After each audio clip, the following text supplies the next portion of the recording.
So if you've ever seen the Die Hard series of movies, so Die Hard's a Christmas movie, even though we're in February, let's cover that. It's Valentine's week, right? But if you saw the third rendition of that, right? Jeremy Irons was the villain who was Hans Gruber, the original villain's brother. Okay. And basically had these bombs in schools in New York City, but it really was a ruse. What did they rob? The Federal Reserve in New York, where all the gold is allegedly stored, right? And there is gold there, but not all of it. But anyway, we can talk about where the gold really is. Is it in Fort Knox? I don't think so. But anyway, so he literally told them, listen, the amount of people that think they own gold versus own the gold, the numbers don't jive. And so he literally told the university, he donates heavily to the University of Texas, hey, and he sits on their board as an investment committee, you need to go get your gold and just physically take delivery and bring it. And they did. The University of Texas built their own depository. Musical chairs. Hey, there are 20 people, but only 10 chairs. So you need to understand is there are, and we invest in gold via exchange traded funds for our clients a lot to get them exposure to the upside. Now, we also help clients if they want, show them how to go buy physical gold.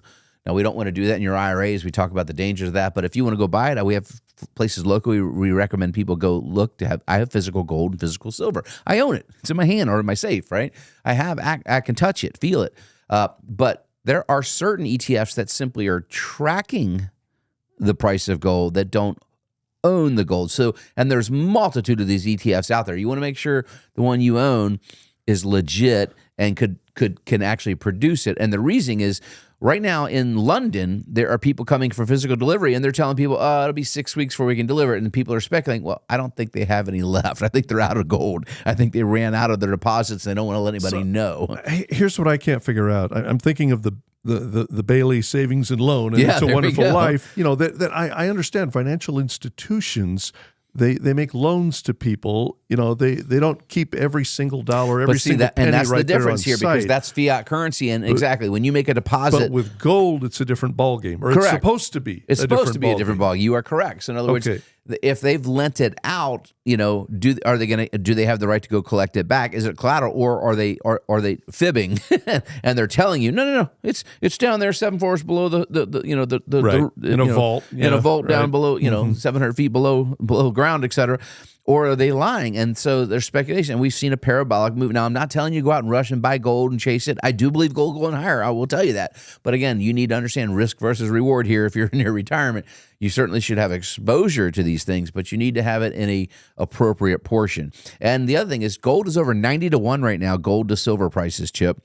That's an extreme, and it happens. Gold goes up first, typically, when gold does make these runs, and then silver catches up. So if you're out there and wanted to play a little speculation play, you might want to buy silver here because silver has not made its big parabolic move yet. And if it caught up to a more traditional 50-1 ratio, there could be some money to be made there. Again, that's speculative capital only. You would do that, but...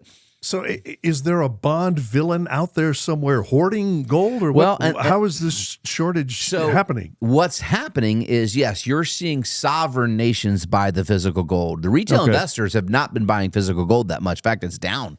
It's sovereign nations that are taking physical delivery. Just like Texas wants to protect its state sovereignty, it just said, let's go ahead and bring that gold down here. And they did that. And I would recommend all states should have a small reserve of this and should have their own depository. I think that was brilliant for Texas to set up such an institution. Because now if states claim it, why would they do that, Chip? Well, if they believe the debt of the world is due to get repriced.